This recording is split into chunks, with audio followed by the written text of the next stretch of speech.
Welcome, new and returning listeners, to today's episode of the Black Business Roundtable. I am your host, Doug Blackshear, broadcasting to you live from the city of diversity, that is Oakland, California. Happy Black History Month 2023. Today is time for Victory's Corner and oh, hey, I'm looking at the wrong script here. Well, I guess we'll have to readjust.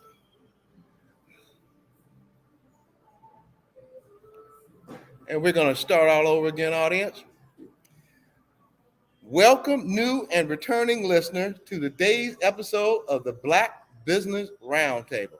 I am your host, Doug Blackshear, broadcasting to you live from the city of diversity, Oakland, California. Happy Black History Month and happy early Valentine's Day, as this is our pre-Valentine's Day episode. With all that is going on, make sure you don't forget about that beautiful loved one who has made your life better. We are on location live celebrating Black-owned businesses, starting with the beautiful Coco Noir Wine Shop and Bar, located at 360 13th Street, Oakland, California, 94612. Thank you, Elisa Kidd, CEO and founder, for this opportunity to showcase her beautiful wine and bar location down here in the middle of downtown Oakland. Today we celebrate with returning guest, vintner Danny Glover of Lynching Wine of Sonoma, California, one of the few Black-owned winemakers in the United States. Mr. Glover will pair his wine with our next guest, Chef Michauxnee Olier, aka the Busy Wife. Boy, I can't wait to see what she's cooking today, folks. Chef Michauxnee is cooking up a storm, so stay tuned to the recipe if you are looking to put your kitchen skills to work on Valentine's Day in 2023. Love is in the air. Smell it? Love is in the air, and we are reminding you early so you don't have any excuses or get cussed out for forgetting. So get your cards out in the mail in the morning, get your dinner apron on, and lock down your plans tonight. Or you might be asked out and sitting out on the dock at Lake Merritt, drowning your tears with a 40-ounce beer. I want to thank my sister and our mental health specialist expert. I saved that introduction, of course, for my co-host, Dr. Ashley Coleman, Doctor of Psychology, with us each week as she broadcasts live from Southern California, helping us all with our mental health needs. And I'd like to say, audience, just as you would have a toothache, just as you would have a broken leg, just as you would need foot or bone specialist, if you have a splinter in your brain, please be sure to talk to a doctor of psychology. And it's important that we keep mentally strong just as we are physically strong. This week, however, Dr. Ashley has a speaking engagement and returns next week. So to our pre-Valentine. So let's get to our pre-Valentine show 2023. Instagram at Coco Noir Wine Shop, hashtag Coco Noir Wine Shop, at Lachey Wines, at The Busy Wife 2017, Hashtag the Busy Wife 2017. Audience, I want to give you the opportunity to see Coco Noir Wine Shop Bar, woman owned, black woman owned, business established. So I'm going to walk around and share this beautiful ambiance. Oh my goodness.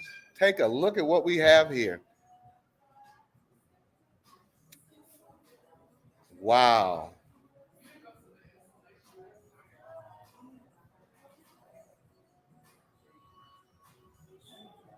Is this beautiful or what? Look at that. Come down and join us at Coco Noir. Look at this place here. You're talking about having a good time, ready to unwind. Oh, and there is the proprietor right there. She's setting up because they open up at 4. Uh-oh, who's that at the bar? Is that Tammy Willis? Oh my goodness. Look at this. Wow. Uh-oh. We have I'm gonna go slow. Audience, I'd like to introduce, this is Alicia Kidd, owner of Coco Noir. And let's take a minute to introduce this beautiful black sister who owns this company and one of the few black woman-owned businesses, wine-owned businesses. Mm-hmm. Can you introduce yourself, Mrs. Kidd, please? Yes. Ms. Kidd, please. Hi, everyone. My name is Alicia Kidd. I am the owner of Coco Noir Wine Shop and Bar. I've been here for about 2 months now, but I've been in the industry for about 6 years. In addition to owning this company, I own another company, a parent company called The Wine Noir, which is a woman and black-owned distribution and import company. So, yes. Audience, I'd like to say this. I'll move over this way. I'd like to say this, audience. Let's be clear here. It is so important that not just here in Oakland and in the county and in the state of California, but when you come to Oakland, California, from whether it be LA, Chicago, Miami, or the East Coast, make sure you stop in at Coco Noir Wine and Bar. Oh my God, look at we also want to show you our charcuterie boards here. We sell these here. We make them ourselves, which are amazing. So if you come here, not only are you going to get wine by black winemakers and winemakers of color, you also, and Doug already showed, sorry. That's okay. Technical difficulties. So in addition to getting the charcuterie boards, you already did a tour, right? Yes. So we'll do another tour. Here you go. And then we also have our little snack boards as well for you. So come on down on 1300 360 13th Street. And let's get a top view of that. Yes, look at that. Wine and snacks. So let me show you around. I know you did a tour. So this is our retail area here. So this is our retail area. All of these wines are majority, I would say 80 to 90% black owned. The other is people of color owned and women. So you can come here. This side here is the lounge area. And over there was the tasting room. And then back here is our champagne and bubble room. So all of these champagnes here are black owned. All of these sparklings are either black owned or women owned or people of color owned. We also have non-alcoholic for people that don't want to drink. Ooh, here we go. That don't want to drink. So these are some of the little things that happen. But yeah, I've been around open since December of 2022. So 2 months. Thank you for sharing the spot. Thank you for sharing these beautiful bottles. And I want to get some up close shots of that. So here's some champagne by B. Stevenson out of France. So you can come buy these. You can also come enjoy some bottles with your friends. Yeah. So we're, again, just all around. So we dedicate all of this to Black or majority Black champagne makers. Wow, look And at that. sparkling. These are all sparklings and non-alcoholic. Is that Black Girl Magic? Yep. Wow. Pride Sisters from Oakland in the Bay Area. As you can see, audience, I am going to have a wonderful time at the end of the show. So let's sit back down and get comfortable again. And let me be clear here, audience. This is one beautiful location. The ambiance is outstanding, and the owner is very gracious and hospitable. Audience, I want to give Ms. Kidd an opportunity to share this warm place to unwind and relax, or to bring a loved one down and enjoy some of the great wine that she has here at her location. A warm thank you, as always, to Mr. Donny Glover of the BlackUSA.News for the honor of the Black Business Roundtable being a part of your growing network dedicated to bringing the real, unfiltered news before the news. Hashtag BlackUSA.News, hashtag Donny Glover. Today, February 9th, 2023, as noted via the National Day calendar, today is National Giving Hearts Day. The second Thursday in February, hashtag Giving Hearts Day. The celebration offers one of the best opportunities to donate to your favorite charity. Thank you, National Day Calendar. Some current events in the news today.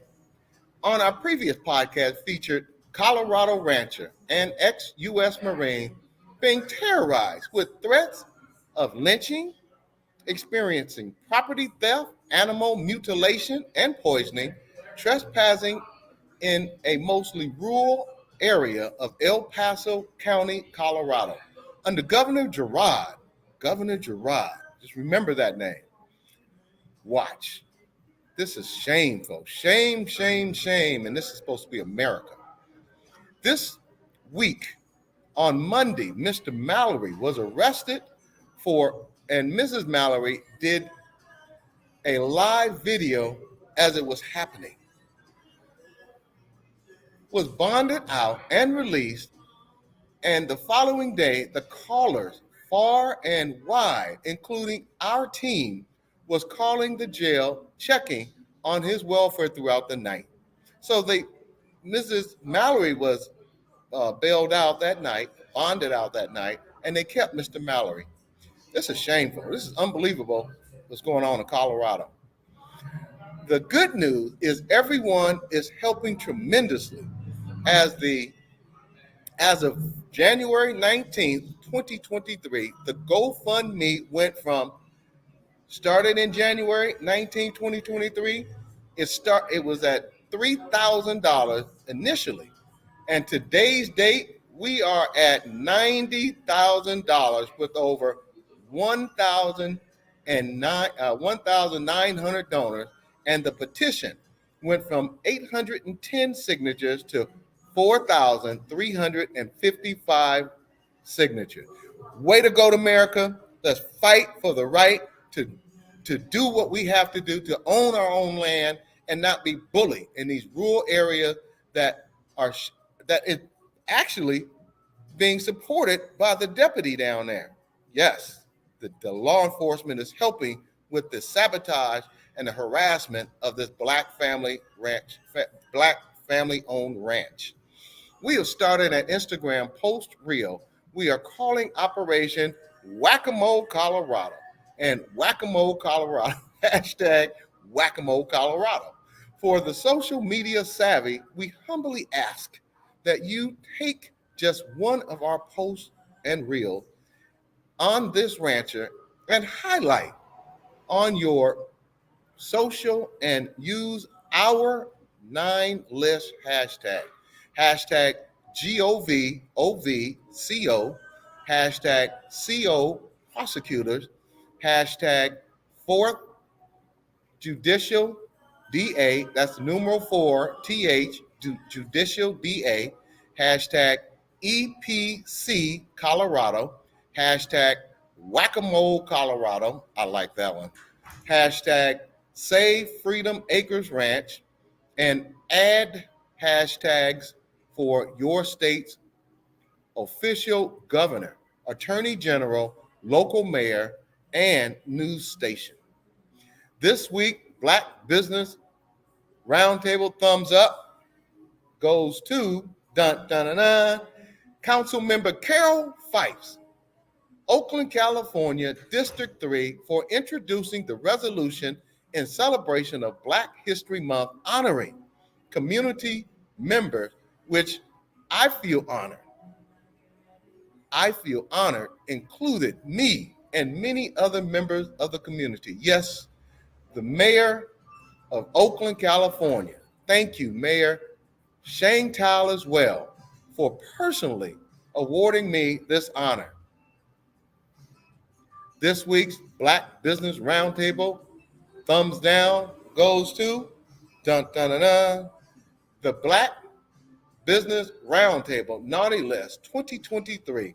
This week, El Paso County Sheriff's Office of Colorado for the initial warrant served on a Colorado ranching family, Black ranching family, of Mr. and Mrs. Mallory for the arrest this past Monday, and of Mr. Mallory on Monday, and Mrs. Mallory was also arrested this week but released shortly after. After Mr. Mallory's arrest, the sheriff's office later that very day, while Mr. Mallory was in custody, shared a letter on social media for the assistance of the Black and Latino Leadership Coalition to help coordinate a meeting with the Mallorys. Now, shouldn't that have been happened before both their arrests this week, not afterwards? Unbelievable. I, being a former at-large commissioner of the Community Policing Advisory Board in Oakland, California, getting folks together while the temperature is still low seems to have been a better solution.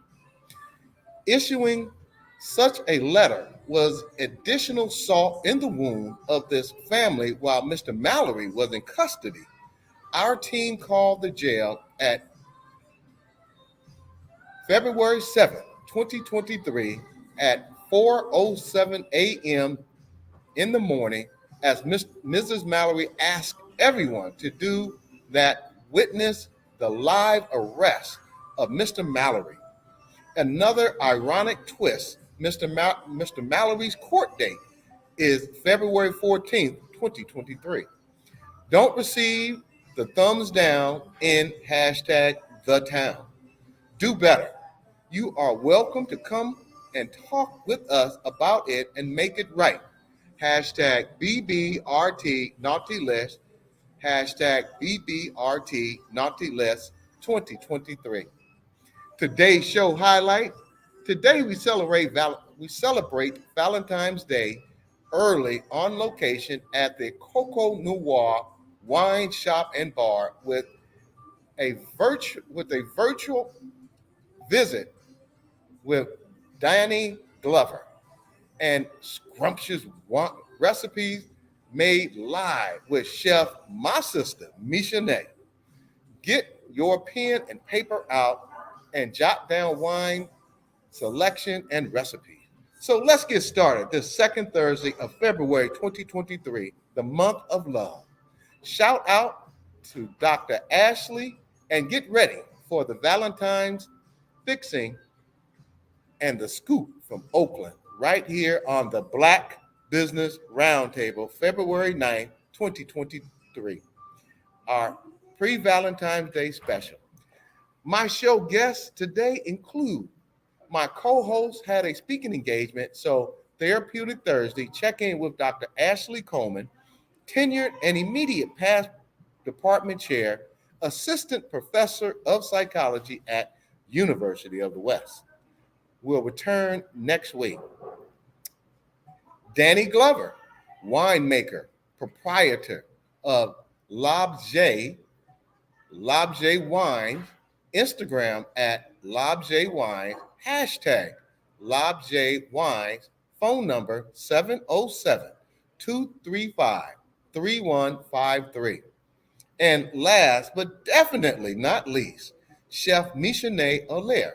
Chef Michauxnee sits on the board of St.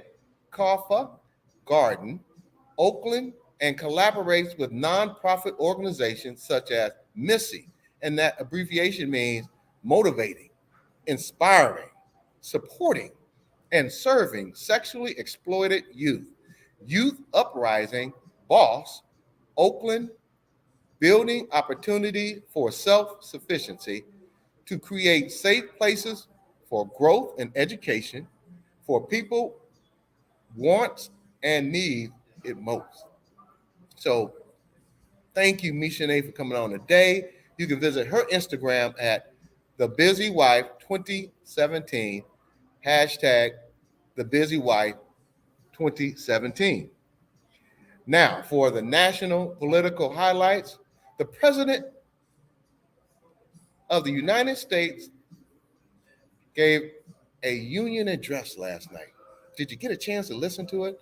Last night was interesting, especially when President Biden got the GOP to stand up for the record in regards to Social Security and Medicare. However, we shall see. We shall see. Tyree Nichols' parents and also Mr. Pelosi were both in the audience. And now for the news of the day. On this day, February 1960, home of Carlotta Hall and of the Little Rock Nine bomb. Oh my God, that was horrific. Bomb, courtesy of EJI, Equal Justice Initiative. For more information and to read the full story of this day in our Black and Brown history. And we have customers coming in already, patronizing this beautiful location here in downtown Oakland at Coco Noir Bar, Wine and Bar, located at 360 13th Street in Oakland, California. We return next week with our weekly Therapeutic Thursday, but as always, Dr. Ashley wants to be sure you have the following, as not everyone is feeling love during Valentine's and may be struggling. If you are under anxiety, depression, feeling like you want to commit suicide, call 988. Call 988. This is the Suicide and Crisis Lifeline and available 24/7. Chat or text. Women in our audience looking for a therapist, check out therapyforblackgirls.com. And men in our audience looking for a therapist, check out therapyforblackmen.org. Now, let's welcome Danny Glover, winemaker, proprietor. Wow. I love to see about Black men and women going into areas that are non-traditional. So let's welcome winemaker, proprietor of L'Objet Wines. Visit his website at lobjwines.com. A Black-owned winemaker in the esteemed and rightly so Sonoma, California. Audience supporting Black-owned businesses is just as easy as any other business. According to Wine Institute figures, California wine industry contributes $114 billion annually to the American economy and employs 786,000 workers. Golden State is responsible for producing 81% of all the wine made in America, courtesy of Feast and Field. Each and every purchase is a conscious effort to support our own Black Wall Street. And remember that, our own Black Wall Street, not the Wall Street. Welcome back, sir. How are you? Thank you. Thank you very much. Thanks for having me. We are so glad to have you here, and I want to make sure that we hook you up with the owner of Coco Noir, who has a beautiful location here in downtown Oakland that I've been here several times and have had an awesome time. Cool. Thank you for joining us again this year. So catch us up on what has been happening since we last saw you April 14th, 2022. I think you attended the Vintage Hollywood Foundation food event last year Yeah. per your social media. What is this foundation and their event all about? Thank you, sir, and it's good seeing you again. Good to see you too, Doug. So Vintage Hollywood is what they do is they basically they do a fundraiser once a year, but they kind of work for throughout the year, raising money and for various charities. This year, last couple of years, it's been for the Go campaign, which is a global organization, but it's very central and it's very niched in each community. So the money they donate goes to, every money that's being raised goes to California.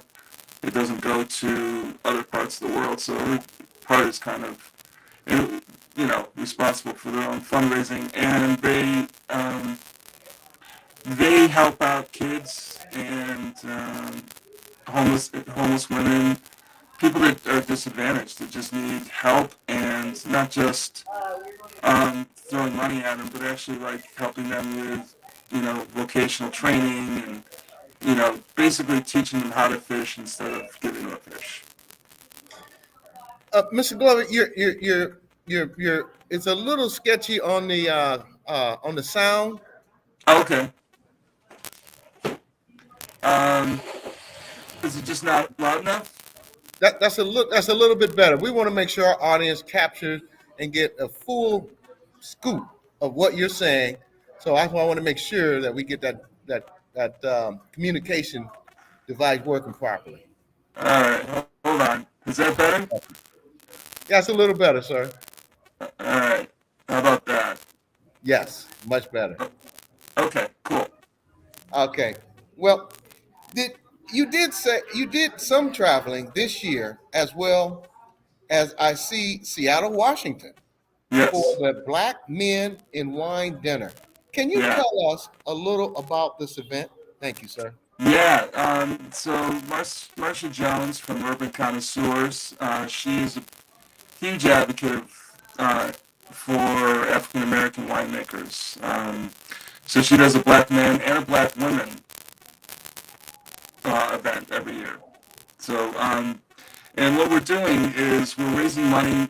She's been heading down to the South to a lot of historically Black colleges and universities and talking to the kids there that are going to school for agriculture and saying, hey, you can get in the wine business. This is, there's a lot of us in here. And a lot of them are like, I didn't know that was an option.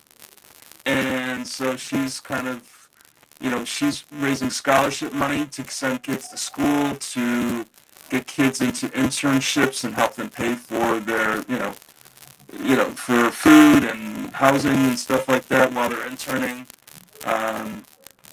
So, we met Miles, who was the first recipient of the scholarship, and he's a delightful young man, and he's working over in Napa. And so we're starting to, we're trying to diversify the industry a little bit. Well, as you know, I am a big advocate for minority, Black, and women-owned businesses in not only City of Oakland, County of Alameda, State of California, but all across the United States. And our podcast goes from coast to coast. So can you be sure, matter of fact, we want to say that name a couple of times. Tell us the name of your wine company so it could resonate with our audience from coast to coast and in several other countries. Thank you, sir. Yeah, it's called Lobjet, Lobjet, L'Objet wines. L'Objet is kind of an adored, admired, revered object in French, and so um, it started out as L'Objet Noir for my Pinot Noir, and then L'Objet Blanc. So it's the company's name is L'Objet Wines. Just trying to keep something, not be too pretentious, but kind of make it a little classy, and also to kind of talk about it. The name kind of tells you what style of wine I'm making. So I'm trying to make more of a old world European style, which is a little lower alcohol, more about the vineyards and the fruit than it is about what I do to it. It's really about the wine and the grapes, and it's not about my manipulation of it. So that's kind of the gist of why the name is and all that. Well, shortly, Chef Michauxnee will be on as she is cooking. Man, it's going to make your mouth water when I tell you this bit. Jamaican curry Chilean sea bass with peppers over steamed rice. My mouth is watering. So, what what Lobjet wine? What Lobjet wine would be the perfect pairing for this dinner, sir? Thank you. Uh, well, I just happen to have that here. This is the L'Objet Blanc. Um, it is Sauvignon Blanc from Dry Creek Valley, and it's very crisp, nice acidity, and it also has some nice tropical fruit like mango and papaya and a little bit of citrus. So it's lovely, and I think with that dish, especially a curry dish, something a little spicy, the fruit notes and the acidity will go extremely well with that curry sea bass. Amazing. Well, let me ask you something because I'm not really a wine connoisseur. So, how does that go when you have red meat? Wait a minute, hold on. Let me join you. Let me join Cheers, you. buddy. Let's toast to that. Let me ask you something. How does that go when you have meat, red meat, or when you have fish? What's the rule on that? I don't like rules. Okay, me neither. I'm lawless. Okay. Yeah, exactly. I think that, I mean, traditionally it's, with red wine with red meat, um, white wine with fish, chicken.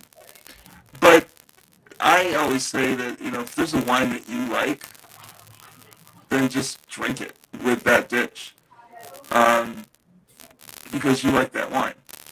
Now, obviously there are certain wines that go with certain foods and they enhance each other.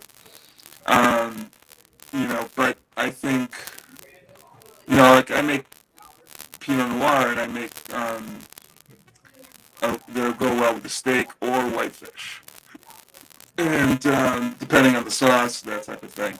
I think this Sauvignon Blanc, let's say you were doing a curried beef instead of fish, but that spicy curry is going to knock down some of the flavors in the red wine.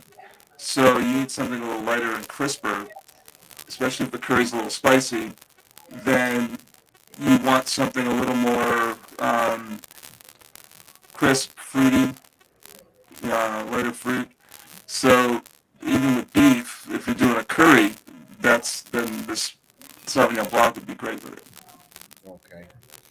And how can we get your wines locally here in the Bay Area? How can folks get your wine nationally as the Super Bowl is this weekend? President's Day, St. Patrick's Day, Cinco de Mayo, Mother's and Father's Day, Memorial Day, and 4th of July are coming up. Well, you can just go to the website. I'm very small, so I don't have wines distributed around the country. But I'm able to ship wines pretty much everywhere in the country. So um, if you go to the website, like you mentioned, lobjwines.com, you can order right from there. And let's do something like, since if you heard it on this show, and if you're listening to this show and you'd like some wine, let's give you a 10% discount and just mention that you heard me on the show, and I'll give you a 10% discount. Okay.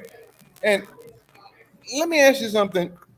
How up in Sonoma, how can is there a spot where they can see your facilities, or how can people who going up to Sonoma, Napa, in that area, visit your spot if you do have one, and how can they possibly meet with you?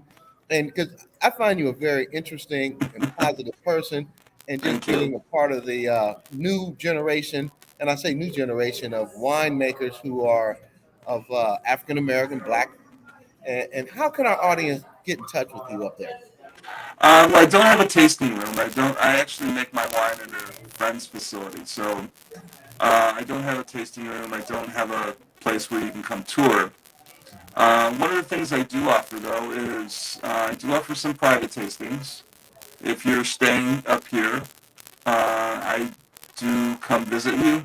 If there's like 6 people or more, I will come. If you're staying at an Airbnb or something like that, I can come visit you. Um, and otherwise, we can maybe, whatever. There's always ways to work something out. So, get a hold of me, and we can try and figure something out. So you can try some of the wines, and um, we can meet each other, and I think that'd be great. Was it difficult for you to get into the wine business, sir? Um, yes and no. I mean, I started um, at Cote d'Ivoire, and I wasn't like most people. During most harvests, people are hired as harvest help, so they let you go kind of in late November, December. They kept me on and through the year, but they wouldn't hire me full time. And then it took a couple of years, but by that time I was ready to go, and so I did. Um, yeah, I mean it was a little bit of a struggle, but it was just something I was passionate about, and I thought, this if I'm going to do this, I have to put up with, this kind of, and it's not just something that happens to me; it happens to most people that go through harvest and interning and all that stuff. Um, so yeah, but it it was worth it. It was definitely for me. It was worth, because I was very passionate about trying to make wine and learning how to make wine, and I didn't go to school for it. So it was very important for me to keep that job and work extra hard and learn as much as I could, and really try and scoop up all the knowledge that I possibly could. Well, one of the things that I find with the beverages industry, and it looks like our podcast guru and master of ceremonies and the man of everything, Mr. Donny Glover. You have some questions here, if you don't mind. I'm gonna ask you: do you still do wine tasting online? Yeah, I can do that. That's not a problem. I've had people do that, so they'll purchase the wine, and then we'll schedule a time where we all sit down together and do like something like this, and we'll taste the wines together, and I'll talk about how they're made and um, and give food pairings for them and things like that. Yeah. And the pandemic has brought a lot of hybrid virtual wine opportunities for smaller winemakers. Has this helped expose your wines? Yeah, it has. It's especially during the pandemic, I was doing a lot of virtual tastings for individuals, for corporations, that type of thing. Um, and yeah, it was definitely it was funny because I thought part of my business was going and traveling and doing events, a lot of charity events to get the name out. And it turned into, I figured, what the heck am I going to do? And then it just kind of pivoted into this whole virtual thing. So it's turned out okay. It's doing well, and I love doing it. It's, I get to, I mean, as much as I like to travel, I get to not travel, but I still get to meet folks. You know, I like meeting them face to face better, but, um, it's still a great way to meet folks and have them try wines, yeah. Well, I want to thank you also for offering a discount for those mentioning they saw you on this show today. And Of course. audience, let's be clear here. This gentleman has put many decades in learning sales and marketing and winemaking. This is a black-owned business. We want to make sure that at the end of this show, that you get some phone calls and we start shipping those boxes out. What, how does that process work with the shipping? They call you and they can go next day air, regular, ground. How does that work so that our audience know how fast they can get this great wine? It's really simple. You can either go online and go and order on the website, and that's usually the easiest. And depends where you're living. So, for example, if you're in California, it's usually next day. California, yeah, if you're in California, it's usually next day. If you are in like Arizona or Oregon or Nevada or Washington, it's 2 day. Um, and then the rest of the state, then if you're in the East Coast, it's probably a 5 day turnaround unless you do want a 2 or 3 day, which, obviously it's UPS, so that costs extra, but that's totally possible. Okay, because we want to make sure at the end of this show you get some orders in there, and is how is business going at this point? Well, it's a little slow right now because it's the, January, February, which is always slow for, I mean, almost every winery. Um, but, things are picking up a little bit here and there, and they will continue to pick up. It's just kind of the slow season, and so coming on shows like this is great. I really appreciate you having me on, and so I can kind of do a little promotion um, and talk, and talk to folks that may not have seen or know who I am, or that there are black winemakers out there. So I think it's important. Are you going to be featured at any events this spring? This spring, I'm doing a winemaker dinner up in Seattle in February for a black-owned wine shop called June Baby. Um, and then this spring, nothing, nothing's planned yet. But my the way it seems to work with my business is that things fly at you Right. very quickly. Somebody will call you up and say, "Can you do this in a week?" That type of thing. So, but I have nothing planned right now. It's just I have some. Actually, I'm going to be in the middle of bottling and prepping for bottling this month and into March. So that's going to keep me busy for a while. I will be in Omaha, Nebraska soon, probably this May or June, for a charity event. Okay, my producer sent me a message because she said the sound is not that good. And can we get you to call me? So, because I want to make sure our audience get all the information at the end. And matter of Yeah, fact, all right, is it the number that I'm looking at on the screen? 707, last number ending 3153. Is that the number? yeah. We'll call you on that number. But I know it's a little sketchy. I thought it was because of the location. I'm going to give you a call. We want to make sure this audience gets a good feel for what you're saying and captures the essence of having. Okay, here we go right here.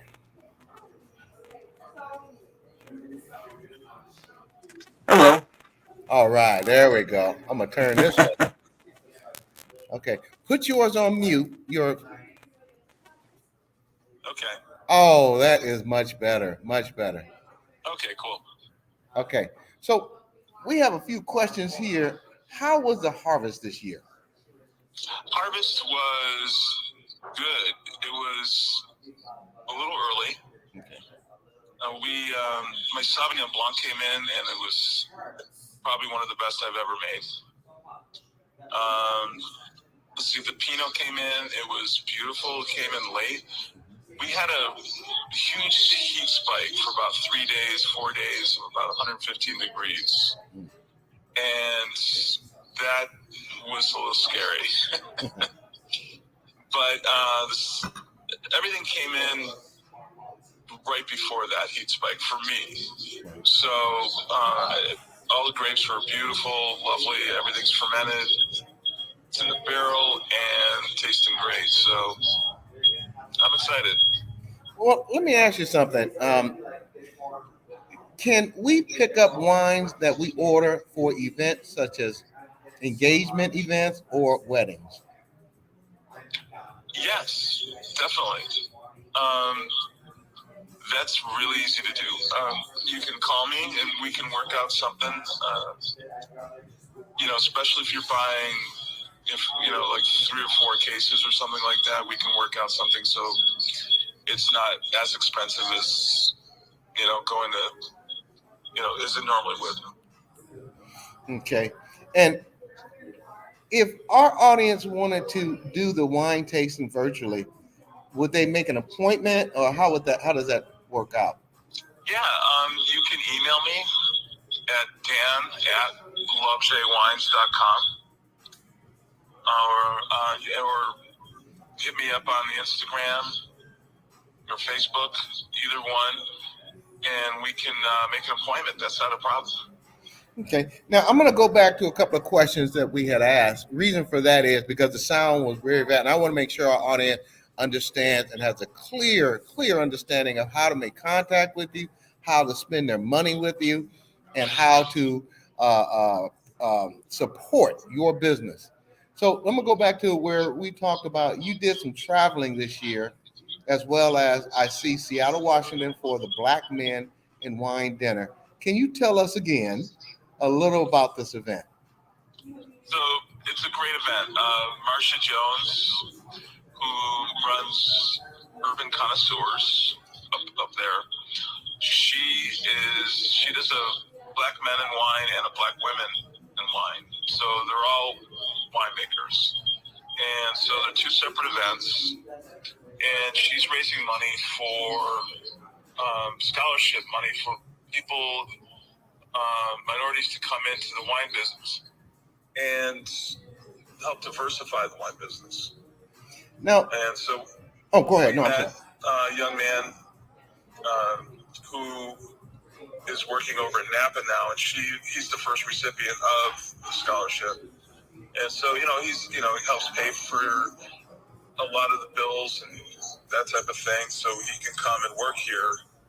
And now she's going down to a lot of historically Black universities and colleges, and she is promoting winemaking for these agriculture students who didn't know that they could get in the wine industry. Well, I'm going to go back to, because I see our chef is backstage, and I'm getting all excited off that sea bass. Let's go back to the question where we will shortly, Chef Michauxnee will be on as she is cooking Jamaican curry Chilean sea bass with peppers over steamed rice. My mouth is watering. And what L'Objet wine, once again, would be the perfect pairing for this dinner as well, before? I just happen to have it right here. It's the L'Objet Blanc, Sauvignon Blanc from Dry Creek Valley. And it goes really, really well with curry, seafood, and both. I love it with this dish. It should be amazing. Well, I want to say this. I am excited that we have Michauxnee backstage. I'm excited we have you here on stage. And once again, tell us how our audience can get in touch with you. We're going to have it at the bottom of the screen here. Explain the online virtual tasting and how does that work to and I know you said earlier, but the sound was a little sketchy. So can you reiterate that to our audience? Thank you. Yeah.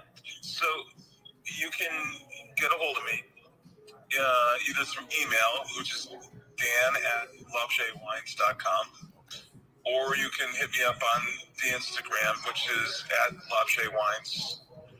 Facebook, same thing.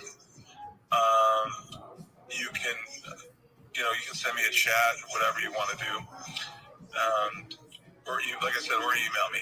And what we can do is set up an appointment. Usually, how I do it is you purchase whatever wines you want to taste, and then I send them out to you, and then we'll make an appointment for us to get together and do a Zoom or something. Okay, and I think my producer said, let's see that wine that goes with the dish, that sea bass dish again. Now, what's the name of that wine? This is L'Objet Blanc. Okay, L'Objet Blanc. And what it's a Sauvignon Blanc. Sauvignon Blanc. I'm learning. Well, let me tell you something. This has been a true honor to have you back on the show today. And we want to promote your business as we promote all Black African-American businesses, not just here in Oakland, Alameda County, state of California, but all across the United States. This audience, this gentleman exemplified entrepreneurship. He's in an industry that has been traditionally not open to Black and African-American people. There are several Black-owned wine bars in the Bay Area. I will get your information from our producer. One is Ken Folks Coffee and Wine Bar. I'm at one of the best places in the Bay Area, if not the county or the state. Coco Noir. And let me tell you something, man. This is the type of place when you get off work, you can unwind and relax and really feel a sense of calm, because some places you go is so hustle bustle that you don't enjoy the ambiance. So we want to make sure we get your wine in these businesses as well as out to private and public areas. So be sure to send your information to our producer, and we want to make sure that we get you out there. Thank you, sir, for showing up. Thank you very much. I appreciate it. Well, I want to say thank you for showing up and showing out. So once again, folks, this has been an awesome opportunity to engage.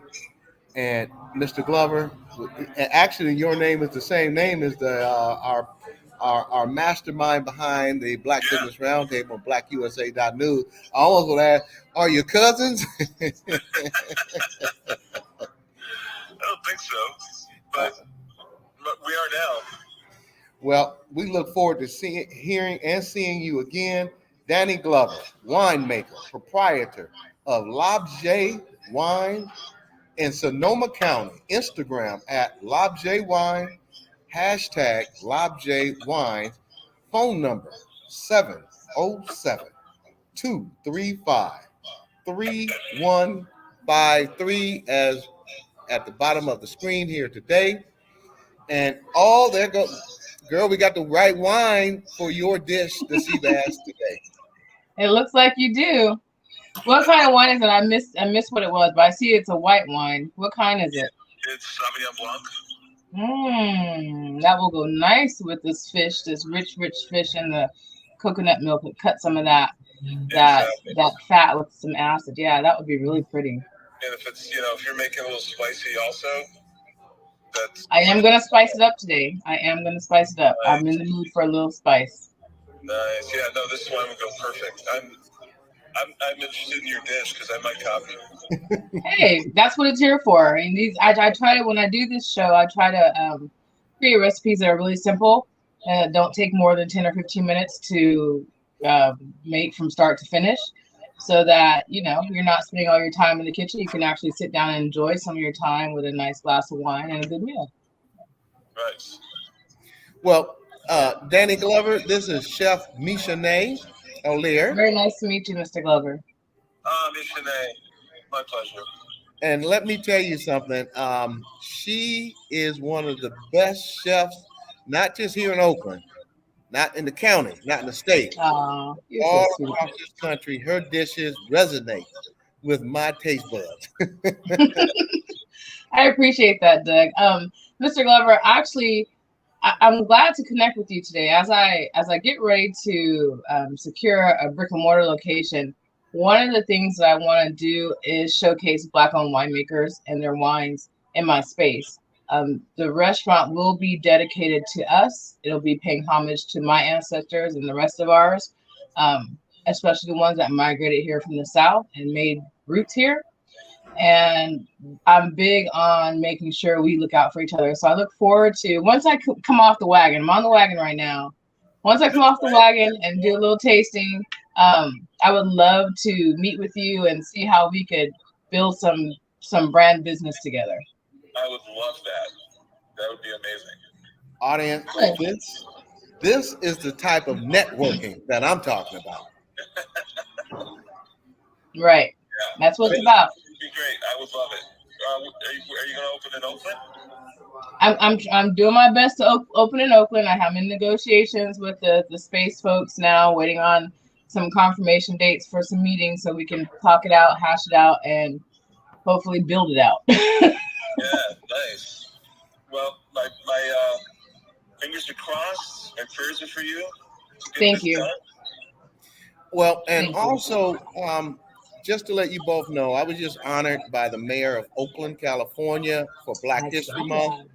And I want to make sure that all the businesses that are Black owned, that our mayor understands that we need to promote in this city. So we will definitely be talking to you too. Appreciate that. It's been a great opportunity. We look forward to having you back on the show, and keep us informed and let us know anyway how we can help get you out there more than what you are. Thank you, sir. Thank you very much. I really appreciate you giving me the time to come on. And it's really great to see you guys again. You guys have been always a great promoters and advocates. And, that's maybe last time we talked a lot about community. And you guys do a great job of spreading the community, building up the community, and I appreciate what you guys are doing. So thank you. The party's just getting started, Dan. We'll see you next time. Thank you very much, sir. Thank you. You guys enjoy, and I'll talk to you soon. Thank you. Take care. Talk to you soon. Thank you. Bye-bye. Bye. Chef Misha. All right. I'm back in. I'm going to take us to a quick break, and then give me about 2 minutes. No problem. I'm going to grab some water. Okay, all right. And I'm waiting for that sea bass, girl. Ooh, I'm going to take me off the screen so we can focus on you, because I want to be writing stuff down. I might have to run. I might have to run home. It's easy. It's going to be easy peasy. It's going to be, I like to do it easy, smooth and easy. Chef Michauxnee, I don't think I can match, even if you gave me the all the recipe. You put that touch of love on you. Well, I probably appreciate that, but I think you can pull this one off. I think you could pull this one off and impress your own self. Audience, I want to thank Donny Glover of BlackUSA.news, and be sure to tune in to Chap and Friends on Monday, Party Marty, Let's Talk on Tuesday, Black USA Crypto News with my brother Kamal Hubbard on Friday, as he knows all about blockchain cryptocurrency. On Saturday, Blackout Live from New York with my sister, Tajmir. And on Sunday, 60 Minutes in Black USA with my brother, Michael Haney. To join the BBRT Black Business Roundtable Advertising family, or to be a possible guest on the show, reach us via our email, bBRT2021@hotmail.com. Please include your company name, address, website, company phone number, and social media page info to our email address, bbrt2021@hotmail.com for vetting consideration. Welcome back, Michauxnee. Chef Michauxnee was born in Berkeley, California, and raised in Oakland, California, until a family moved to Tracy, California in 1985. Oh, okay, now turn that off. 1980, the growing up in the barn in West Oakland, and you're gonna have to explain the barn because our audience like the barn. in the barn in West Oakland, Chef Michauxnee hails from a legacy of confronting soul food after a 2017 job loss. Chef Michauxnee began to walk in her passion, serving her community through food. She offers catering services, custom menus starting at $27 per person. She caters all types of events, including corporate functions, weddings, birthdays, parties, vacation getaways, retreat cookouts, church functions, and any event you plan. Up to 200 guests. Behind the food, Chef Michauxnee supports community feeding. Provisions are plentiful, and we must do the work to combat food insecurity. Everyone can eat, and that is important. Everyone can eat. She supports entrepreneurship. Chef Michauxnee believes that to build up one is to build up many. Ooh, I love that. I'm gonna say that again. Chef Michauxnee believes to build up one is to build up many. That's awesome. Chef Michauxnee chooses collaboration over competition. She believes in community partnership. The busy wife is licensed, insured, and safety certified. We are blessed to have her here today to share her love of good food. Welcome, Chef Michauxnee Olier. She can be reached via phone at 510-927-0531 or email her at tbw personal chef. That's tbw personal chef, and it's at the bottom of the screen at gmail.com. Facebook and Instagram. Welcome, Chef. How are Thank you? you for that warm welcome, Doug. I appreciate it.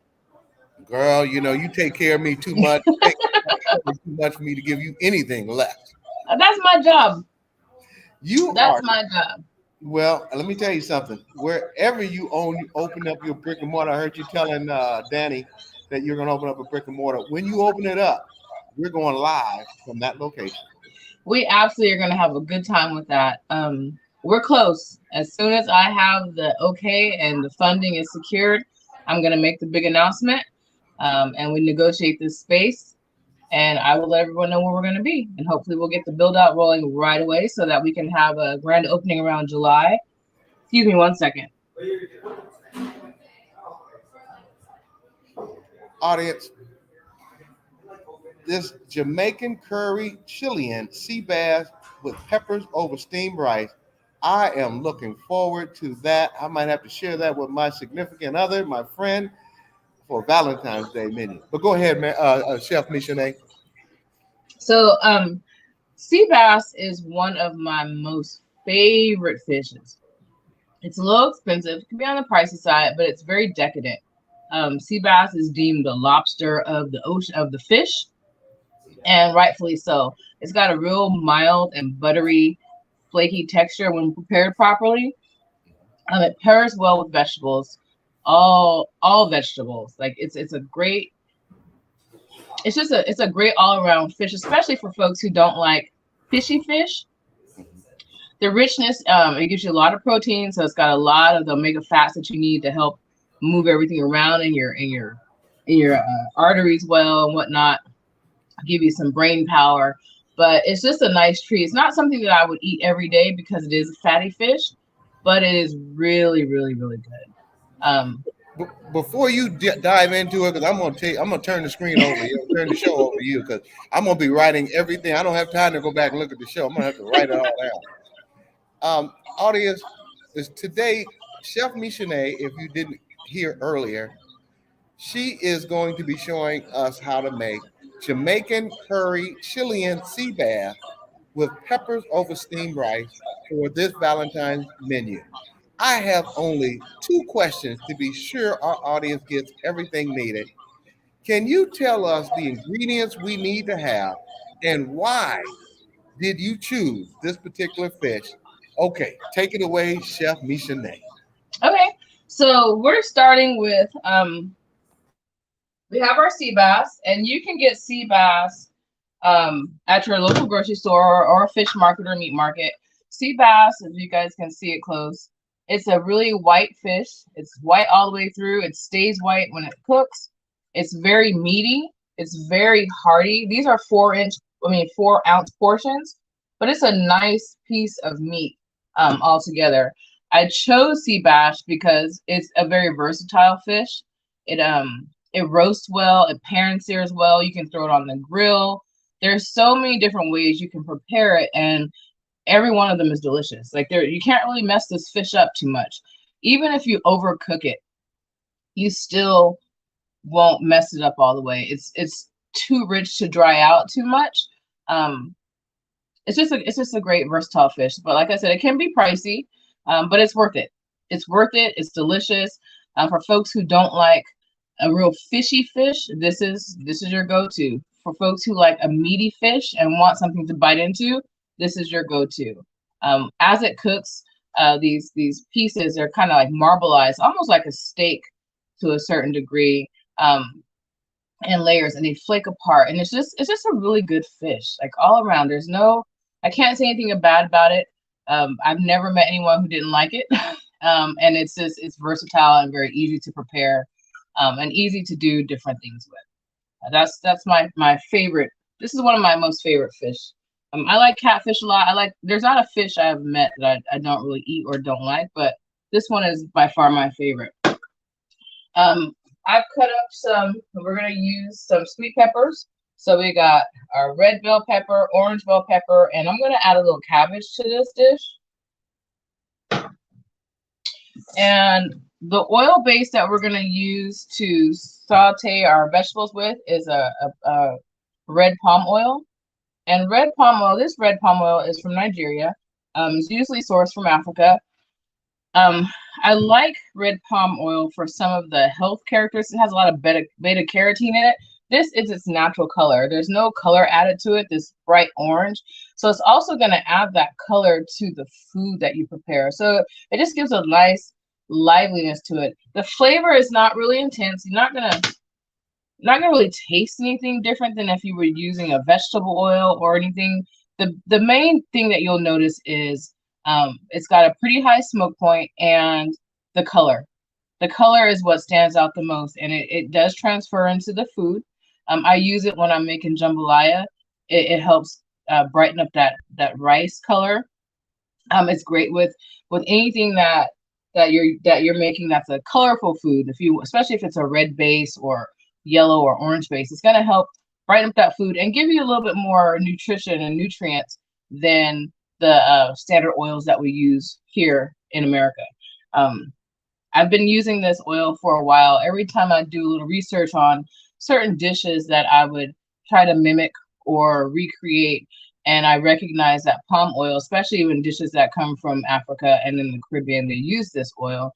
So I started buying it, and I like it. It doesn't really taste like anything different than what you would expect from any other oil.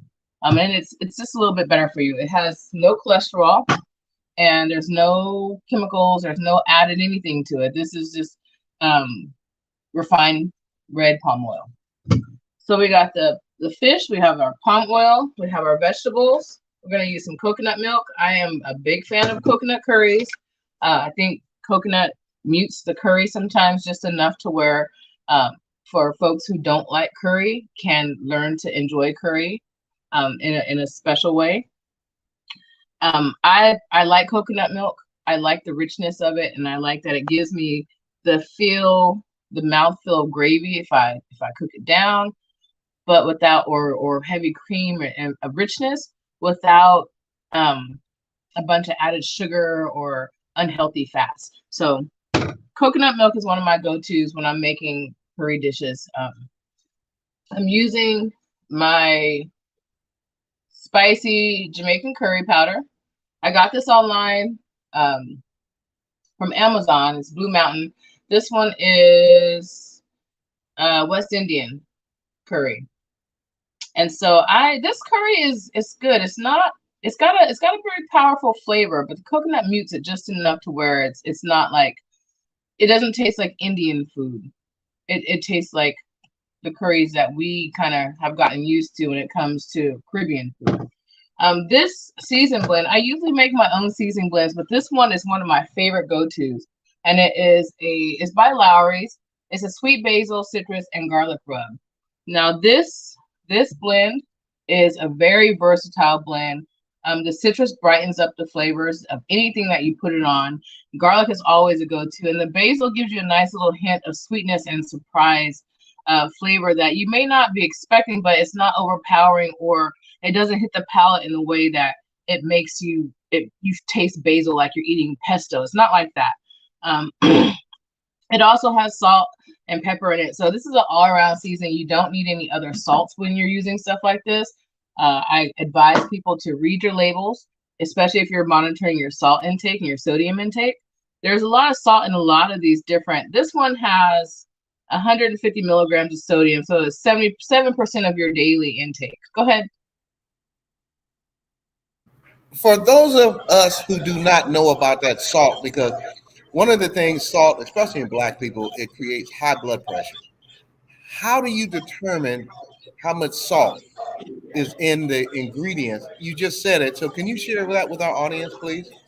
Well, the first thing and the easiest thing you can do, and the most powerful thing you can do, is read the label of anything that you purchase. That sodium has to be disclosed in the nutritional value. Everything, and then if you read the ingredients, whatever the first ingredient is, that's what's in there the most. So people are buying, like, I watch folks make food, and I get it. There's different flavorings and different types of salts. I'll see people put garlic salt and Lawry's and add some slap your mama and this and that, and it's salt on top of salt on top of salt with spices. Whereas you can do the same thing and look at the spices that are in there, pull those spices out, use those spices as powders or granulations, like granulated garlic, granulated onion, or paprika. This one has carrot. This one has salt, basil, onion, garlic, a little sugar. About 5:45. I want to walk around with you, and I want people to. I'm sorry, I was talking to them. No, it's okay. It's okay. This one has the onion, garlic, has a little bit of sugar, red bell pepper, paprika, carrot, and orange peel. And so it's kind of like if you want to add flavor without adding salt, grab yourself a salt-free all-purpose seasoning.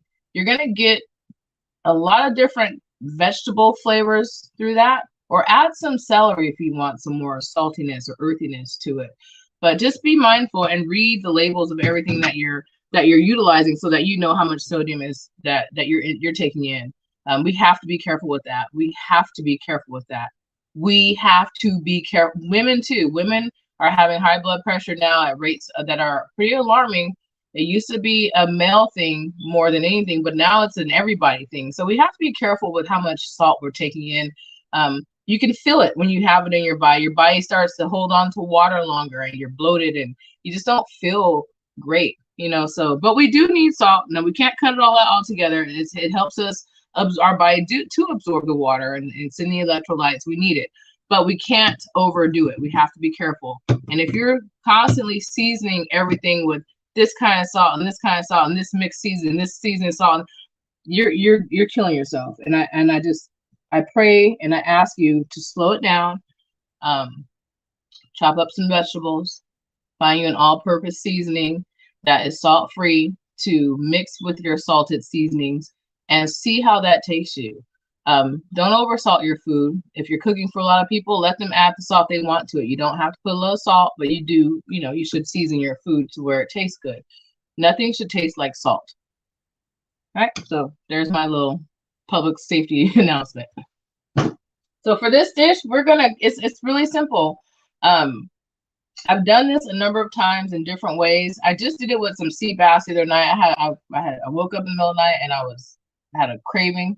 I needed a late night snack. I was hungry because I've been trying to work on myself and do some things to live a healthier life, but I was starving and I knew I had some sea bass in there and I had a can of coconut milk on hand. So I grabbed it. I was like, I'm just going to make this, but I made that with a green curry paste because I do like Thai curries. I keep some curry paste on hand all the time. So I put a little green curry paste in it. It was so good. I was like, oh, I got to do this with some Jamaican curry and some red palm oil. So we're going to get right to it. I got my handy dandy little propane burner here. I'm going to take about 2 tablespoons of oil, maybe a little less. So I'm not making a ton. And this oil is like coconut oil. It comes out relatively hard. It's not so hard that you can't, stick a spatula in it. But this is what it looks like on the spatula. It's like butter. Right, so it's gonna melt down like butter. It kind of gives you a kind of feels or looks like ghee, kind of clarified butter that's kind of solidified. That's what it gives me, that kind of feel. I'm gonna let that oil simmer down, and I've got my vegetables already sliced up. The reason why we're gonna go ahead and saute these vegetables first before we throw them in is to let some of that water break down from them.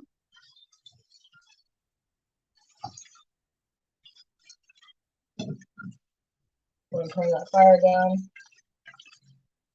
I added a little garlic in there too, just because I didn't put onion. You may have noticed that I didn't put any onion in this. To me, fish and onion and coconut milk, it doesn't always come together nicely. I don't really like the flavor of onion with certain fish.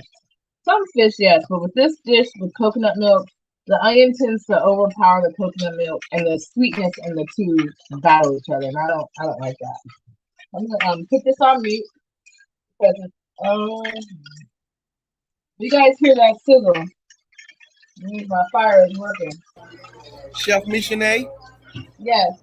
Are there any special pots or pans that one needs to successfully make this meal?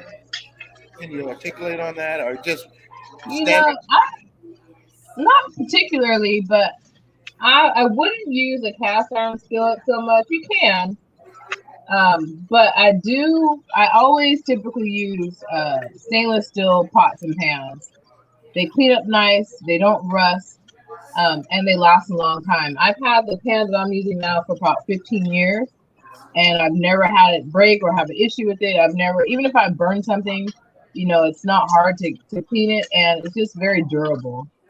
But you want to make sure whatever you're doing, you're putting enough oil to coat the bottom of the pan so that nothing is sticking. You're not cooking it on a super high heat. Right now, because I had it on high, not high, I had it on medium high, turn it down. You want your peppers and your cabbage to break down and break some of the water down so that it gets to evaporate a little bit while it's cooking. But you're not trying to caramelize everything, really. You just want to get it going so that those flavors can start coming through, and then finish cooking out in the coconut milk so those flavors are in the coconut milk. Now, this dish, I typically serve it over rice, but you don't have to. This is something that, a lot of us are trying to cut back on carbs. Dishes like these, you can build it up with more vegetables and make it into an entire meal that's carb free. So we got these vegetables are starting to break down a little bit. They're starting to get a little soft. I'm going to add some seasonings to this because I like to season my vegetables, even though they're going to suck up this coconut milk and all that stuff. It's nice to get them going with a little flavor. And I'm just using this maybe about, I don't know, maybe about a half a tablespoon for the amount that I'm making. This is a quarter of a red bell pepper, a quarter of a cabbage, a quarter of a yellow, and a quarter of an orange bell pepper in this dish. Sorry, it's going good. I think one of these kids are going to start to come in here and get something to eat before it's time.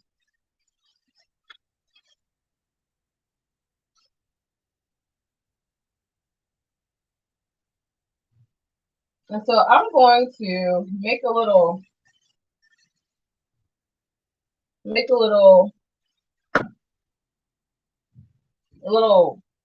like well in the middle of the pan. I'm going to add my fish to it. Before I add the fish, I'm going to add a little bit of the spice at the bottom of the pan so that when I put the fish on top, it's sitting on there. Add some curry. Curry's going to change the color of everything, and it's going to be so pretty when it cooks.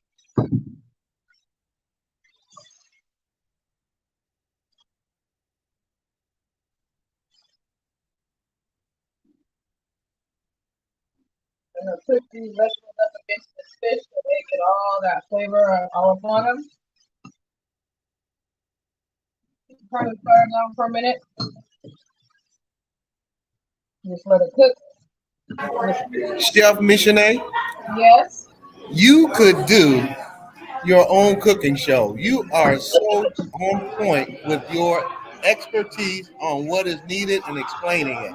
So that's why I just chime myself totally off because you're doing an outstanding job. Thank you. Well, you guys have given me space to learn in this lane, and I really appreciate it. I do feel like I've grown since the first show. And you guys have given me the opportunity to step out of my comfort zone and do something that I normally wouldn't do.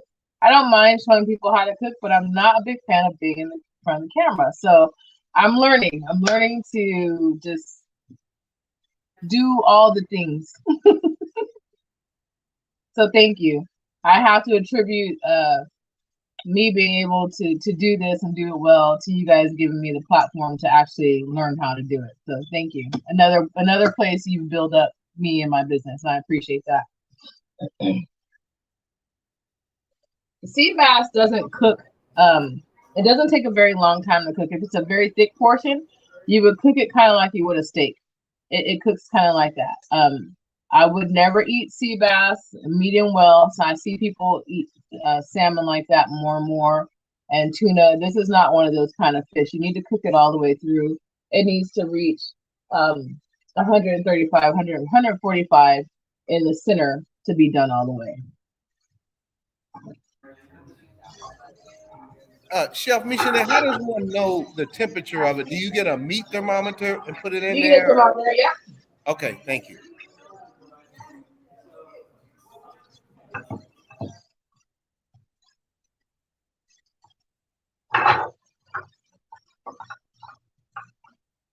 I'm going to show you guys real quick what this looks like right now as it's cooking. That's what we're working with right now. We're going to add the coconut milk, and that's going to steam it up and give it some more depth of flavor. And then we're going to add some more curry once the coconut milk is in. Chef Michauxnee? That's pretty, huh?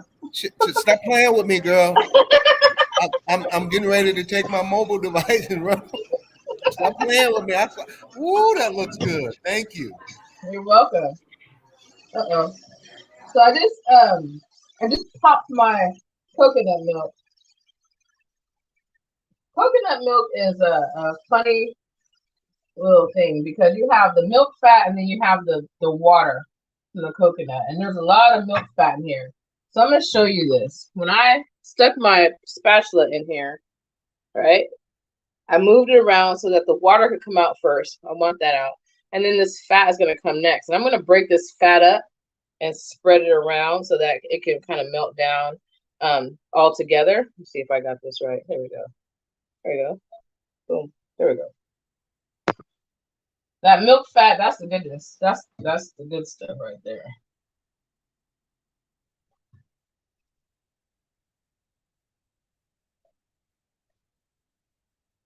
That's what gives you the richness and all those good fats that help you build your body up and nourish yourself at a cellular level.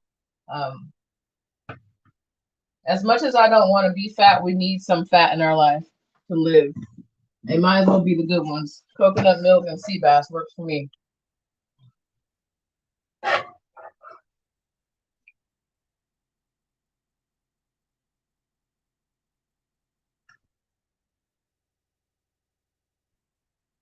All right, this is going. It's got a nice simmer.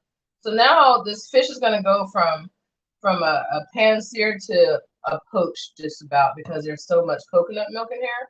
It's not submerged in coconut milk, but it's got enough on here to where it's going to cook it all the way through. And it'll be like a poached fish. So not quite boiled, but kind of boiled.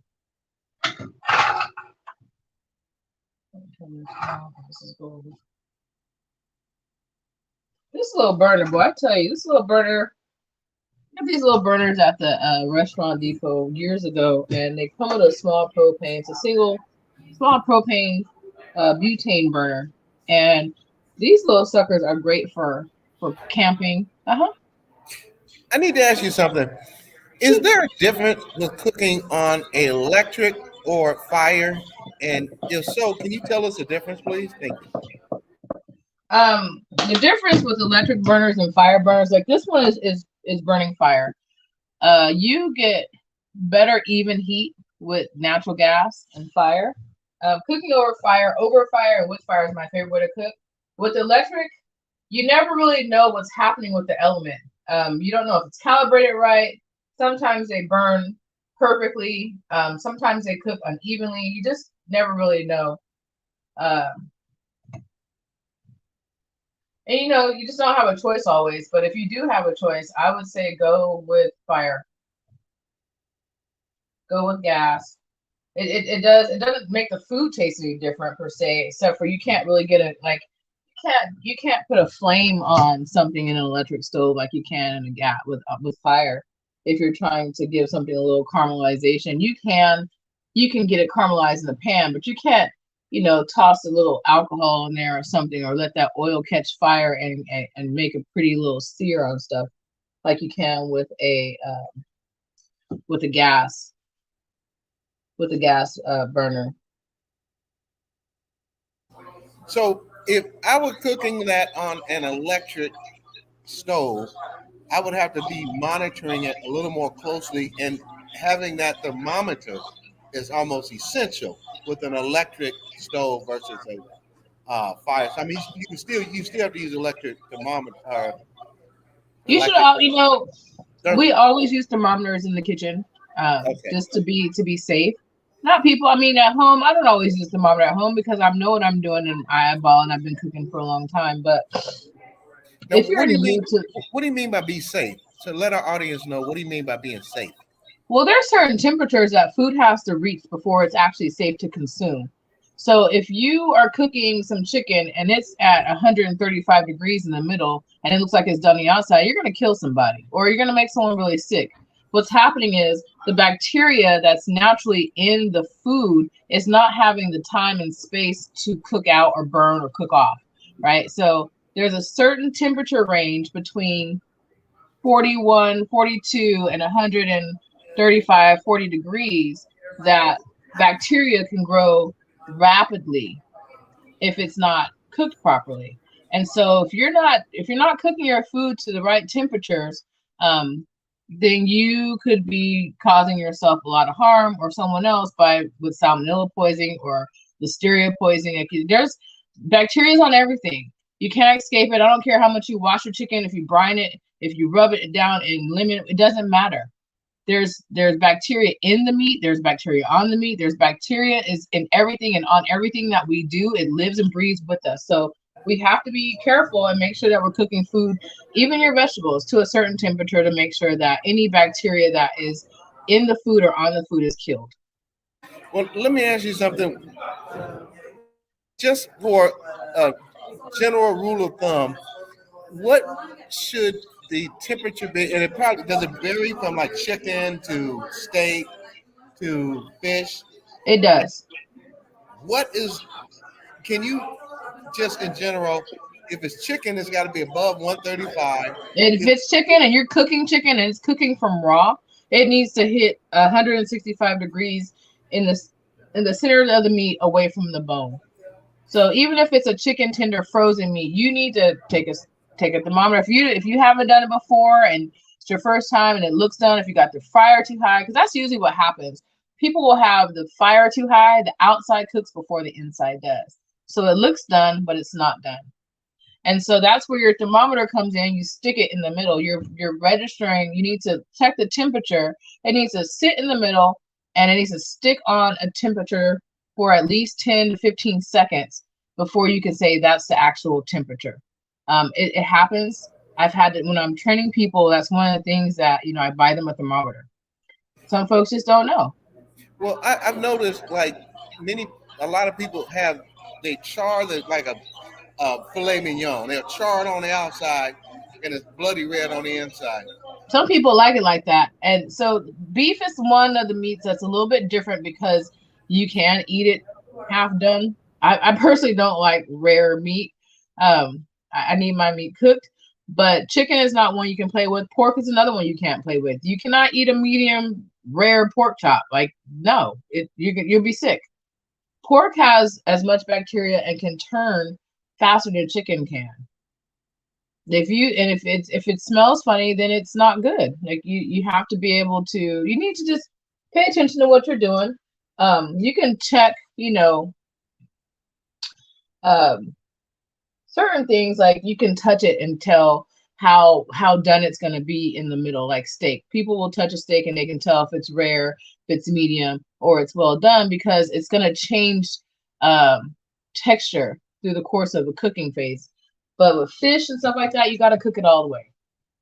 This new trend of salmon being medium well and whatnot, I'm not for it. If you get salmon from me, I'm gonna cook it all the way. It's just what it is. To each their own, but that's not how I'm rocking. And there's the other thing too with back to the stove, fire versus electric. When you turn off an electric stove, it's still taking time to unheat, right? So it's still hot. It'll still be cooking your food, and you have the potential to overcook things. Whereas when it's a burner, when you turn it off, it's off. That's it. It's done. When you turn it off, it's off. So I don't know. I prefer cooking with gas. The other thing with food too is when you're putting food away after you've cooked it, you can't just throw something hot in the refrigerator and be okay. I brewed a whole pot of gumbo like that one time when I was younger. A big pot. After we had eaten a pot, I had a pot left, and I put that pot in the refrigerator. And the next morning, because I'm a dinner person for breakfast, I went to get me a bowl of gumbo, and there was bubbles and all kind of weirdness going on, and it was still warm in the middle. So what happens is the outside cools, right, but the inside is hot. So it's creating this space for the bacteria to just multiply. And seafood is one of those ones that there's always I don't care how long you cook it, there's a lot of bacteria in seafood. So you have to cool things down to a certain temperature before you can refrigerate them.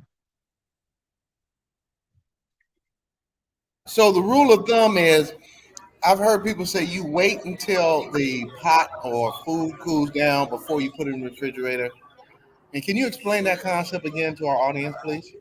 Yeah, if you put food in the refrigerator before it's cooled down, especially if it's something like a soup or that's a pot. Now, if it's something that's on a flat pan that's not very dense or deep, it's going to cool faster. But if it's something in something like this or something thick and wide and it's hot, like mac and cheese, or it's going to take time to cool because it's so dense. And so the heat is trapped inside.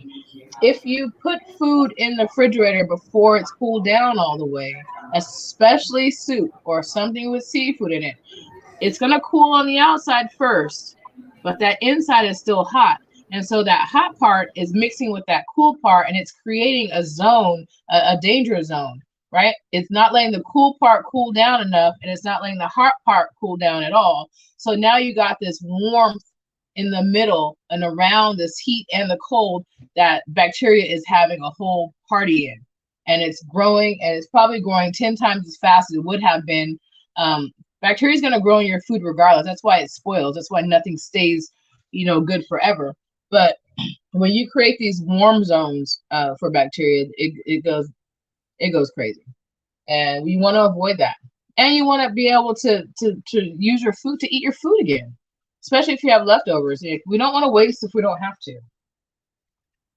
All right. Thank you, Chef Michauxnee, thank you for explaining that, because I've had people say, "Oh, it's okay to put that in the refrigerator," but we don't. On this show here, we want to educate and articulate what will keep you alive. So right. Breaking it out.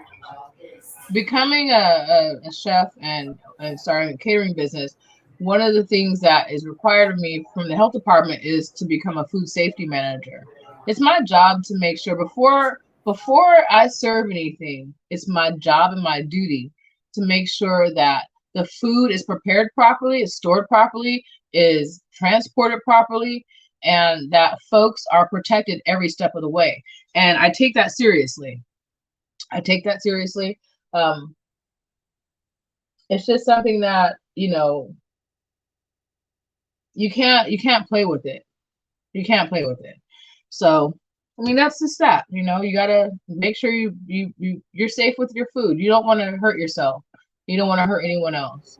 I've never made anyone sick, and I'm grateful and proud to say that, and I don't plan to. If I see someone doing something that goes against my standard, I will throw some food away before I try to do something extra with it and save it. Like if it's dropped on the floor, it can't be saved. Right. You wait a minute. There's no 3-second rule. No, because honestly, a commercial kitchen, once it's busy and moving and growing, it could be a very nasty space. There's things dropping and stuff happening all the time. Wetness here and there, dishwasher, water. There's stuff happening. You don't want to contaminate anything with any of that. You have to keep the space clean, but when it's the hustle and bustle time, things get everywhere, and you cannot drop something on the floor, count 3 seconds. Nope. It's no good. It's gone. It's done. You just better hope it ain't the last one. Chef Michauxnee, you have taught our audience so much in this 40 minutes that you've been on. I am truly, truly grateful that you took time out to educate, articulate how to stay alive and cook at the same time, because a lot of people use these idiotic rules of, well, if you drop it and pick it up quick, it's okay. No, these audience, Chef Michauxnee has given you the rules and regulations of how to cook safely and how not to poison someone, or how to. Thank you, Chef Michauxnee. You are welcome. So I am plating up this dish right now because it's ready. I love quick meals. When I'm in the kitchen all day long, the last thing I want to do is come home and be in the kitchen all day long. And so meals like this allow you time to enjoy your loved ones and enjoy some good food and spend some real time together. Girl, you're gonna have me pass out in this Coco Noir wine and bar place. I'm looking at that food saying, "Oh my God. Oh my God. Look at you." I'm gonna chop up a little. No, maybe not. Maybe not. I'm on my way, hon. So here we go. We are finished with this dish. I had some little stuff to put on as a garnish, but I think I put it in the other room. But that's all right. So we just got this fish floating around in these peppers and cabbage. You got a healthy and nutritious meal. Boom, boom, boom. There we go. Oh my God, that is. Oh. And it didn't take more than 20-30 minutes to get it all together from start to finish, with cutting the vegetables, preparing the food, and serving it. 30-minute meals are fun and easy. So for Valentine's Day, folks, you have just seen from Master Chef Michauxnee how to make your partner, whether it be man, woman, fantastic meal. Jamaican curry Chilean sea bass with peppers over steamed rice for this Valentine's Day menu for that significant or special other. I am telling you the truth. Where are you? I'm coming through, or you come. We are at Coco Noir. I'll do anything what needs to be done. Come get a plate. Girl, you are. I'm gonna swing by and bring it to you. I'm gonna run down there real quick and then go take my kitty cat to the vet because he's got a hurt paw. I want our audience to know what are some of the dishes that you're going to be having once you get your brick and mortar, because I know all the dishes and I'm going down the list. I might as well just open up an account, leave my credit card there because I'm. Well, I've been playing with it in my mind. I'm gonna start doing some test runs soon, but we're definitely bringing brunch back. We'll have our 4-course prefix menu with our roasted salmon salad. The second course was our smothered potato frittatas, with the third option being the shrimp and grits or the oxtails and grits. And my shrimp and grits is my shrimp etouffee over grits. And then, of course, the final course being the homemade biscuit with the caramelized peaches and the honey, we call it honey crack, the honey butter sauce. Everything's house made. And then we're going to add a vegan 4-course brunch to this menu so that. Did you mention the oxtail and grits? Yes, we have the oxtails and grits are coming back. It's going to be the 3rd course still. Everything will be available a la carte. We're going to add a few things for kids because we didn't really have a lot of options for children. We're going to add a few kids items or maybe a small kids brunch and have a cute little 3-course brunch for them. But in my mind right now, I have this. I've been playing with a dairy-free, gluten-free banana pudding custard.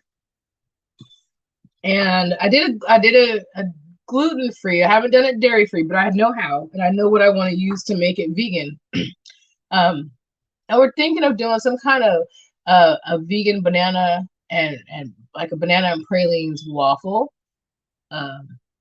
for the vegan brunch. We want to make sure we capture some real special flavors and ideas for the folks who don't subscribe to eating meat or only do a plant-based meal. I'm working on some stuff with a yam sauce and some fried cheese, appetizers. I'm thinking of bringing the smoky crab melt back, but as an appetizer with the piquillo pepper, the cream of piquillo pepper soup, doing some kind of appetizer with that. That was one of our lunch items that was really popular. It was like a grilled cheese and crab sandwich, made with smoked provolone, and it was just really good on sourdough bread. And I don't care for tomato soup, so I created this cream of piquillo pepper soup, and it's like a red pepper soup. Just playing with some stuff. We're definitely bringing the gumbos back and the etouffees and the jambalayas, but there's some other things I want to explore, and I'm still pulling it out of my head, and I'm going to consult with another chef that I want some advice from on building out this new menu to see how far we're going to take it into the diaspora. Just trying to see exactly where we're going to go, because I want to highlight the nature, the real truth of being a Creole or being Creole, and not just the idea that everything Creole is from Louisiana. Louisiana is the heart of my family, but that's not the only type of Creole in this world. We have Creole people in Portuguese or from Portuguese. Everywhere that we stopped on this journey to America and to all the other islands and all the other places that we were captured and taken to, holes and houses and homes, Creole people. And they're Spanish Creole. So we want to tap on the different energies from all of these places and show the beauty of who we are and how Mother Africa created all of this. Well, I started sliding off the seat. Looking up on food going, Lord, she's gonna make me pass out here. I have not eaten all day. Well, I'm about to come see you in just a minute. Give me a second. I'm about to package this up and bring it on down. Audience, let's be clear here. Chef Michauxnee, when she says she's cooking, I fast until she brings me something. I appreciate that. So I'm be on my way so you can eat it while it's hot. Oh, audience, we want to thank Chef Michauxnee, and we want to support her in any way possible. You can reach out to Chef Michauxnee at 510-927-0531 or email her at T as in Tom, or no, T as in the, B as in busy, W as in wife, personal chef at gmail.com, Facebook or Instagram. We want to thank you for coming on the show today. I am humbled that you, and I'm gonna be outside. You don't even have to park. I'm gonna be in the street. You're gonna take, and Look, audience, as you know, I always come with my tie. I got you. Look it. I got you. Oh my God. As you notice, I had to unravel my tie because I knew you were gonna have me sweating. So I said, let me kind of be calm. It's not too spicy. Just a little No, spicy. no, I'm talking about sweating as in just saying, Lord, I can't wait till she get here. I'll be there to the car. I appreciate you guys. No, we appreciate you. You have done and continue to do an outstanding job in articulating and educating our audience on what a real chef is. Audience, let's thank Chef Michauxnee Olier of The Busy Wife, and we will be supporting you in any way possible. And we want to thank you for coming on today. We pray and hope that you come back soon and share with our audience what a real chef can do. I appreciate that. Yes. Well, when you talked about, especially about how to heat up the using the thermometer and issues about cooking that can save someone's life, those are the types of important notes that are needed from a chef as she's cooking and teaching them, but how to cook safely. So thank you, Chef Michauxnee. You're welcome. Today, we will see you soon. All you got to do is text me and let me know you leave the house. I'll be on the corner. All right. I'm about to leave right now. I'll see you in about 20 minutes. All right. Thank you, Chef Michauxnee. Take care. See you next time. All right. Bye-bye. Audience, Dr. Ashley Coleman announcement. And since she's not here, I'm going to make the announcement. Who are you following on Instagram? Follow a few of those we follow. Donny Glover Official at Donny Glover Official, at blackusa.news, at Urban Cowgirl Ranch, at Urban Cowgirl 510, at Nile Swim Club, at The Busy Wife, at AASEG Oakland, that's African American Sports and Entertainment Group, at Millennial Democrats, at The Mask, at Black Farmland Owner Matter, to Mr. Donny Glover of the blackusa.news. We thank you for your continued support and mentorship in this space. And audience, be sure to tune in to Chap and Friends on Mondays, Titillating Tuesday with Stacy Dennis, Party Marty, Let's Talk on Tuesday, Black USA Crypto News with Kamal Hubbard on Fridays, as he knows all about blockchain and cryptocurrency. On Saturdays, the Blackout Live from New York with my sister, Kashmir. On Sundays, 60 Minutes in Black USA with my brother, Michael Haney.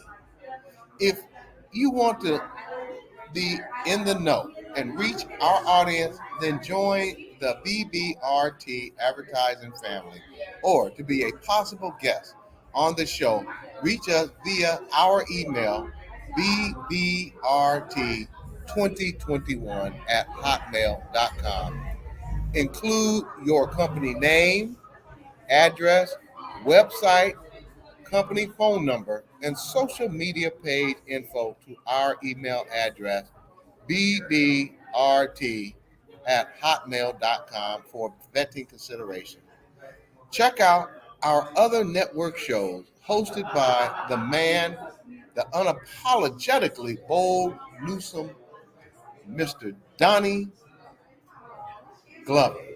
And once again, the apologetically newsman, Mr. Donny Glover, such as BlackUSA.News, Morning Show, Donny Glover Show, People Over Politics, Political Cipher, Date 'Em All Sis, Community Connections, Resources and Gardening, The Robert Report, Shared Spaces, Frontline News, Troy Rawlings Show, The Beverly Smith Show, and stay tuned as BlackUSA.News is always looking for a great podcast host that can give audience new perspective. Also, keeping tabs on justice and asking our audience for your help. For Black History Month, please listen to the backstory of Carlton, sharing the hashtag Stand with Carlton of Raleigh, NC 2022. If you would like to send messages or of encouragement to Carlton, just email us your message, which we will forward to him. We have an update on the next trial date for February 27, 2023.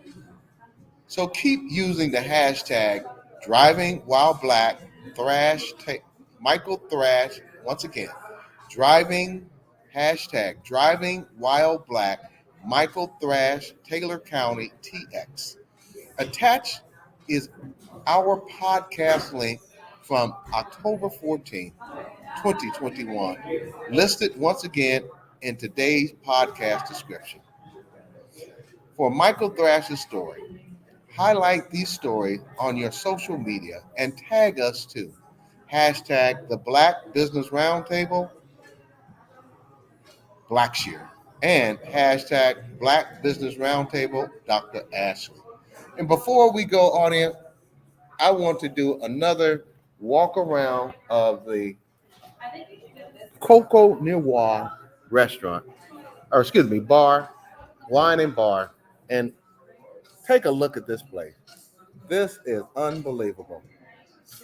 This place needs to be packed right now because it is comfortable, relaxing, and I have the owner just showed up right here. Hello. And when you were saying about being packed, I know we're not a club, we're not a lounge, we're a place where you can come. So if it's supposed to be a vibe where you can have great conversation with your friends and family. This is a place you need to be for that. So it's a place, it's like a speakeasy where it's the wine leads, the tapas meal. We have light bites, which is charcuterie and snack boards. So that's what it is. So during the weekday, you can come and chill, listen to great music. Yeah, so. We want to support this Black-owned business, woman-owned business, 2 blocks away from City Hall. Yes, 360 13th Street. We're at the Atlas building, which is right, and we're near the Tribune building as well. So we're right across. And I'm going to walk one time through, and audience, let's thank Alicia Kidd for opening up her spot for us today to share this awesome ambiance. And let's make sure we patronize this wonderful business. And go on my website at www.coconoirwine.com. I'm also on Instagram. It's everything, Coco Noir Wine Shop. Okay? Thanks. Thank you, Alicia. You're welcome. I'm going to do one quick walk around before we wrap this up. Oh, and what is your name, young lady? I'm Christina. And Christina has provided outstanding service for me. I am waiting to get a big glass of something before I leave. We're going to walk over here to this wine collection. The Bubble Room. All right, ladies, you ready? Yes, ma'am. My favorite sound in the whole world. Exactly. That's funny. I was having a debate with a friend today about champagne. And as we wrap up today, audience, thank you for joining us today. We return Thursday, February 16th with Elisa Victory for Victory's Corner and candidate for 2026 Governor of California, Barack Obama Shaw. We look forward to seeing you every Thursday at 4 p.m. Pacific Time on the BlackUSA.News Network on YouTube and Facebook. Thank you, audience, for tuning in. And remember, together we can listen, we can learn, and we can share because I know you care. This is Doug Blackshear, and Dr. Ashley Coleman will be back next week of the Black Business Roundtable. God bless and good night. Thank you for joining.